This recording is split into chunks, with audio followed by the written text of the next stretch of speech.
और time same रखना है, बट डिस्टेंस P1 P2 कम है। इसका मतलब P1 P2 के पास में जो प्लेनेट है उसके स्पीड कम होगा, जो P3 P4 प्लेनेट है उसके स्पीड ज्यादा होगा। सर ये वाला समझ में नहीं आता है, फिर से बता दो ये वाला।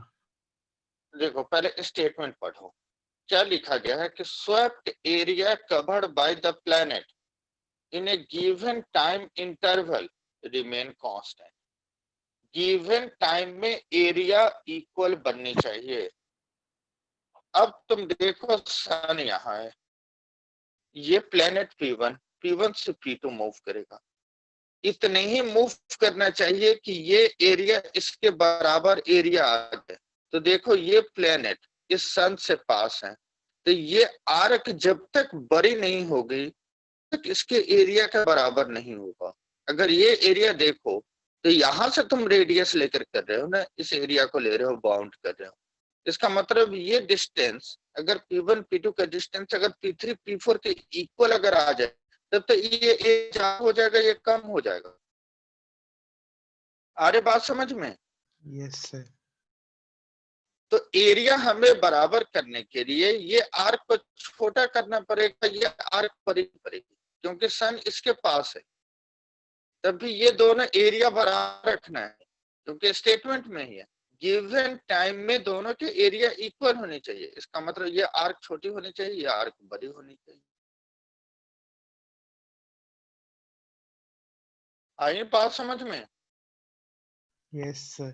और सर आपने एक बात बोली थी कि सर जो प्लैनेट सन के पास होते हैं उनकी स्पीड से कम होती है कि बढ़ जाती है?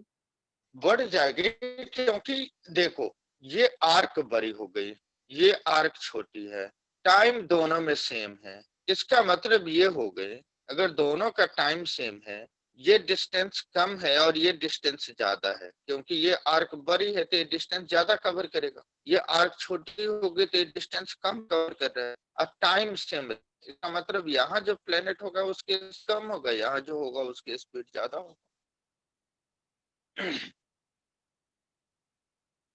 क्योंकि गिवन टाइम ये ज्यादा डिस्टेंस ट्रेवल कर रहा है और ये कम कर रहा है। इसका मतलब यहाँ वो स्लो होगा, यहाँ जो प्लेनेट है वो फास्ट। Okay sir. आगे बात समझ में? Yes sir. Yes sir. Next page पर आ जाओ, Kepler's third law.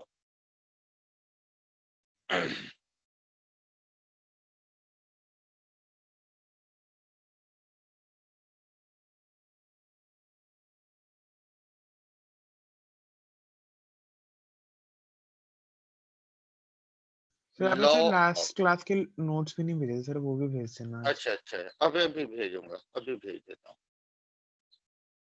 Law of period,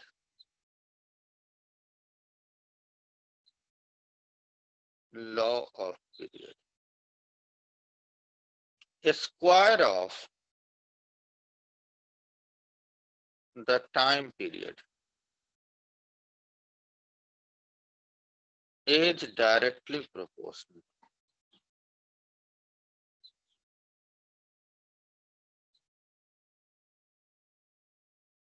to the cube of the semi major axis. The square of the time is directly proportional to cube of the semi major axis. Means t square directly proportional to r cube.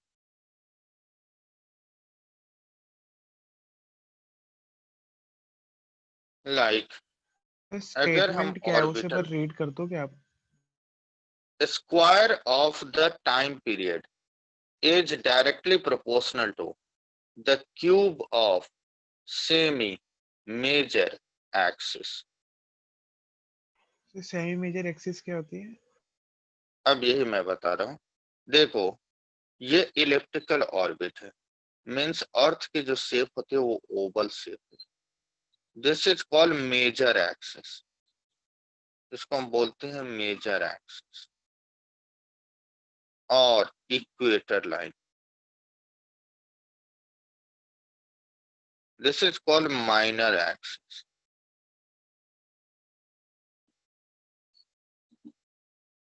Or pole. So this is the semi-major axis.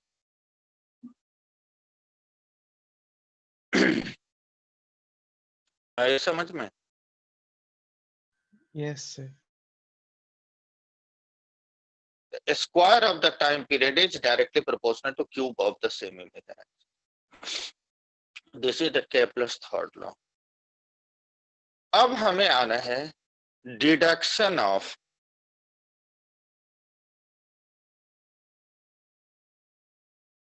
Kepler's second law.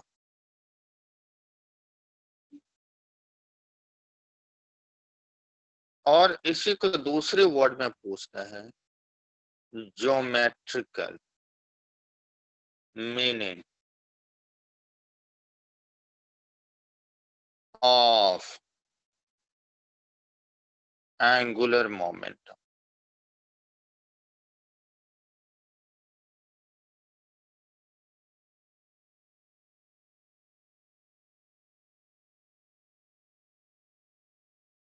Like sir आपने meaning of के बाद क्या लिखा है? Linear moment. कौन सा? Sir geometrical meaning of meaning of angular momentum. Okay sir. ये x axis, ये वाई है. एक प्लेनेट है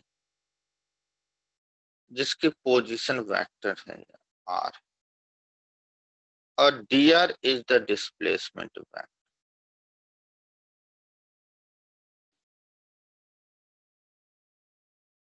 तो अगर हम स्वेप्ट एरिया देखते हैं, प्लेनेट दिस पॉइंट से दिस पॉइंट तक मूव कर रहा है, ओ ये ए ये बी, तो स्वेप्ट एरिया प्लेनेट यहां से यहां मूव कर रहा है, तो स्वेप्ट एरिया एक ट्रायंगल बने. अगर हम इसको कंप्लीट करें तो देखो ट्रायंगल क्या है, half of area of rectangle. Area of triangle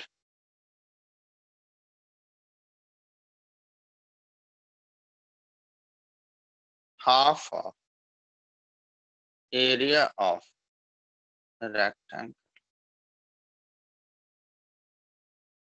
Delta A area mod में लिया, half of area of rectangle, half of area of rectangle mod में लेना है r cross dr.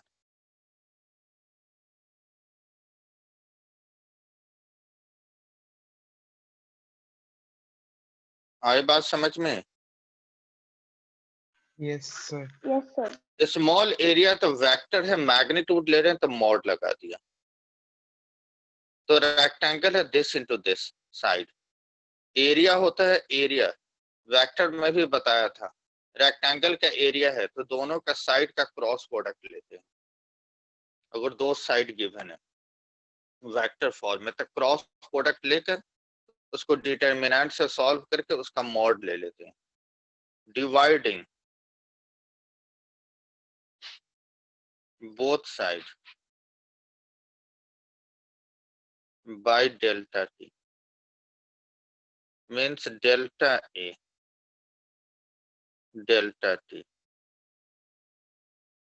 Half are.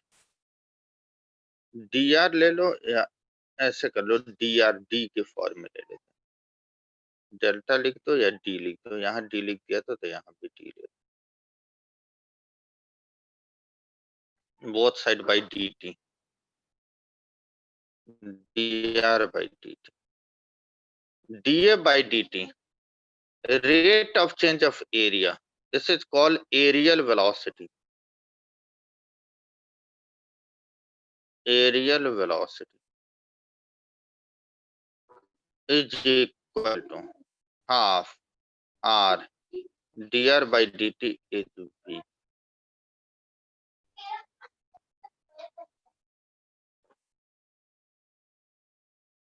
But we know that P this is equal to M into V. So V is P by M. This is equal to R P by M. This is equal to 1 by 2M R cross of, और R cross of P होता है L angular momentum, means dA by dt is equal to 1 by 2M और L angular momentum. यहां तक clear है?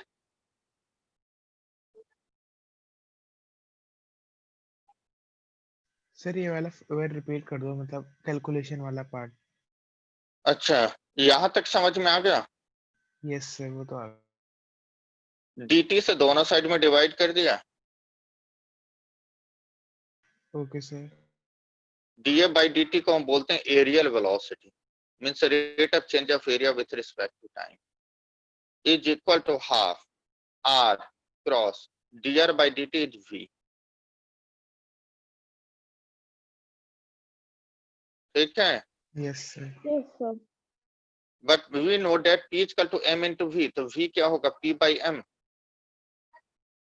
मास scalar है, p vector है क्योंकि वेलोसिटी वेक्टर है, तो हमने रख दिया वैल्यू v को p by m. r cross of p is l vector, m नीचे है, Sir, ये M m नीचे नहीं आएगा. m नीचे. क्लियर हो गया? Yes sir. तो हम क्या लिख सकते हैं कि angular momentum directly proportional to areal velocity.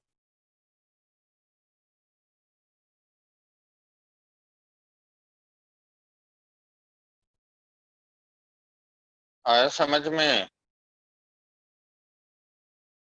Yes sir. Kepler third law का deduction.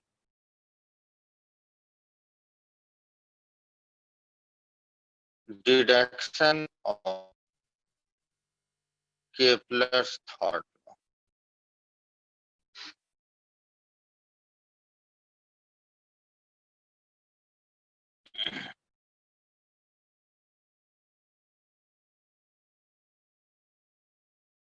mv square.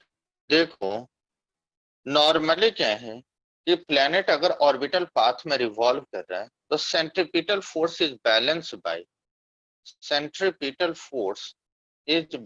Bye gravitational force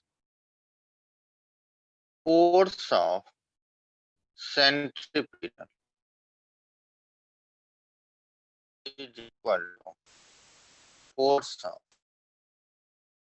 gravitation, mv square by r g mm by r square. अगर हम बिग आर के टर्म में लेते हैं radius of the अर्थ, ये होता है सेंट्रीपिटल फोर्स और ग्रेविटेशनल फोर्स. Yes sir. एक आर से आर कैंसिल करो, एम से एम कैंसिल करो. बिग है mass of the earth, small है mass of the satellite. Like एक आर से आर कैंसिल, तो ये आ गया v square is equal to g m by r. But we know that we this is equal to r into omega. R into omega होता है 2 pi by 50. तो v की वैल्यू पुट कर लो 2 पाई r by t का square gm by r. means 4 pi square r square by t square gm by r। अगर हम इसे inverse करते हैं तो t square 4 pi square r square r by gm means t square 4 pi square r cube by gm। 4 pi square by gm ये constant means t square directly proportional to r।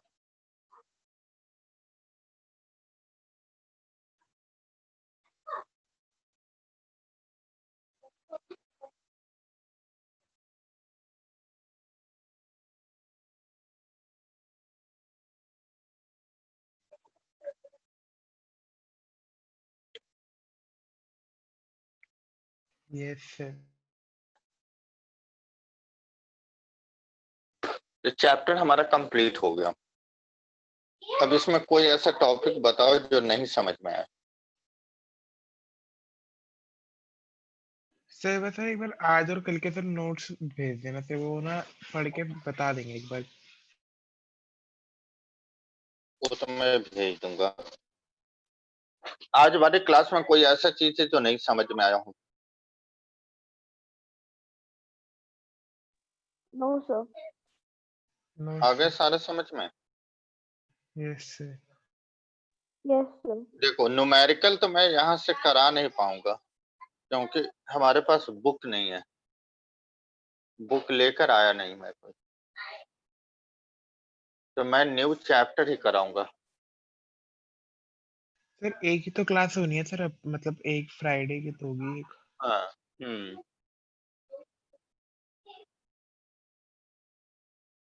एक Friday में हो गए, ठीक है। तो new chapter हमें start करा दे। सर न्यू चैप्टर तो हम कल से स्टार्ट करेंगे। बताओ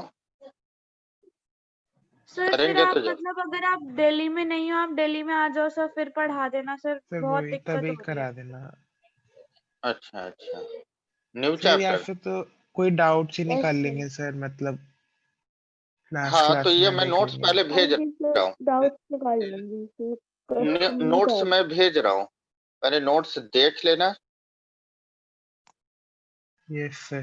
बात है, मैं बोला हूँ कि आकर ना रिकॉर्डिंग हटा लो, मुझे होस्ट बना